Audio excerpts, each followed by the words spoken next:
Well, breaking moments ago, Homeland Security Secretary Kristi Noem ordering DHS to terminate Harvard University's Student and Exchange Visitor Program certification. This means that Harvard can no longer enroll foreign students, and existing foreign students must transfer or lose their legal status. In a statement, Noem said, quote, "This administration is holding Harvard accountable for fostering violence, anti-Semitism, and coordinating with the Chinese Communist Party on its campus's foreign national count for nearly 30% of Harvard's student body."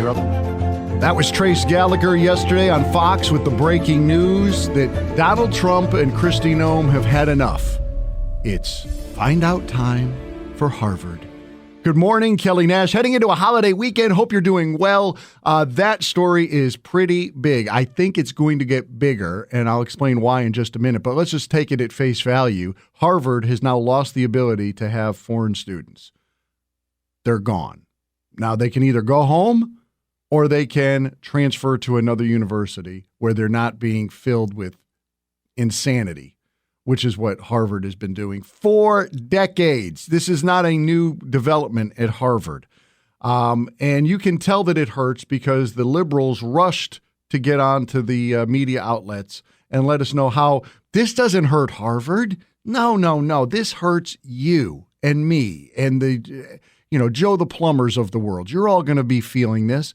Now, how could that possibly be? I'll warn you, Antonia Hilton is a Harvard graduate. She's on MSNBC, and you know how intelligent she is by the size of the glasses. That's a liberal measuring scale. Like if you're looking at a military man, the more stripes they have, the more respected and all that they are. The bigger the glasses in the liberal world, the smarter they are. Antonia Hilton comes out looking like Elton John on tour 1976. I want to make clear, too, in case anyone's wondering, well, why is it important to have international students on college campuses? Well, international students pay full price, so they make it possible for American students from disadvantaged backgrounds to have an opportunity to come to schools like Harvard. So what's actually going to happen here is a lot of those international students are going to have options to go elsewhere. It is going to be underprivileged, marginalized Americans of all backgrounds who apply to schools like Harvard and then are unable to afford the opportunity to go there. So that's the impact here. It's actually us. We're going to be hurt. I don't think I'm going to be hurt. I'll just be honest with you, Antonia. I know that that's always the game. Like if we stop funding circumcisions and I don't know, wherever we were doing that, somewhere in Africa, that somehow we're going to be hurt, that my kids in Iowa are going to be affected by that through USA, whatever. It doesn't make sense. I know in your big brain you think you can make it make sense, but it doesn't. Here's somebody at Harvard. I'm reading this in The Guardian this morning, somebody named Pippa Norris, who works over at the Harvard Kennedy School of Government. She tells The Guardian, quote, Donald Trump is now cutting off international knowledge to American students, reducing soft power, and therefore weakening America with this. Hold on. If the kids, are you trying to tell me that U.S. students do not have access to international knowledge because they would not be going to school with kids from other countries? And that somehow makes America weaker? Wow, are you nutty? Stay at Harvard. Don't come out into the real world. Now, I told you I think this is the tip of the iceberg because I think it's great that they're doing that.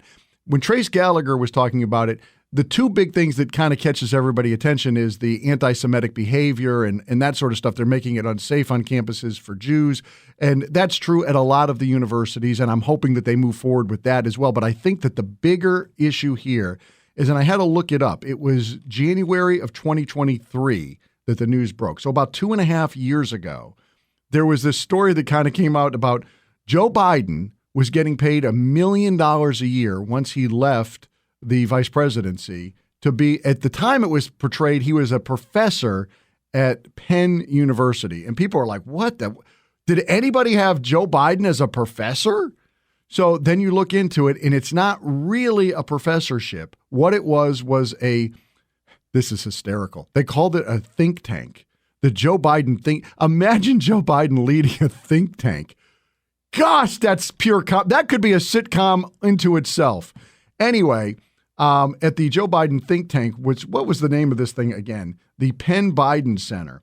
It was funded with $30 million from the Chinese. And it was they named it the Penn Biden Center for Diplomacy and Global Engagement. And they launched it at the end of 2017 as the Biden vice presidency was over. They said, let's get to work. And so 2018 is when they officially opened the doors on it. And so for a few years, he was getting paid $1 million a year. Looked like he never went there. He had a couple of offices. He did throw in some classified documents that they found strewn about the place. And of course, no charges on that either. But the bigger deal to me is, why is the Chinese government funding something called the Penn Biden, what do you want to call it? The thing for learning about the government, okay? Who is on this thing, by the way? If you look, it's the whole Biden crew got jobs. Antony Blinken's working over there. Jeffrey Prescott, who went on to be the deputy U.S. ambassador to the United Nations. There's a whole litany of guys and gals who ended up working in the administration beginning in 2021 who were picking up cash from the Chinese in 2018, 2019, 2020.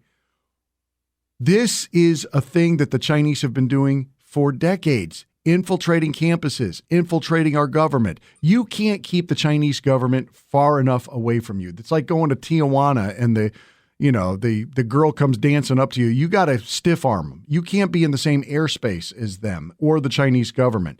So, and China, by the way, this morning, Beijing releases an announcement first thing Friday morning that they are going to, how do they word it again? China says that they're going to safeguard the legitimate rights and interests of its overseas students and scholars, responding to the Trump administration decision to block the Harvard students. U.S. actions will undoubtedly affect the image and credibility of their nation, says Mao Ning, spokesperson for the ministry. Look, this has got the Chinese very ticked off. The Chinese don't like, because they've been having their way with us, and we're stopping it. This is find out time, not just for Harvard. It's going to be find out time for the Ivy Leagues. It's going to be find out time for even like some of the high profile state universities. Anybody who's been working with the Chinese government to work against the interests of the United States, Donald Trump is telling you it's find out time. You better cut this crap off before he finds out or gets to you, because you're next.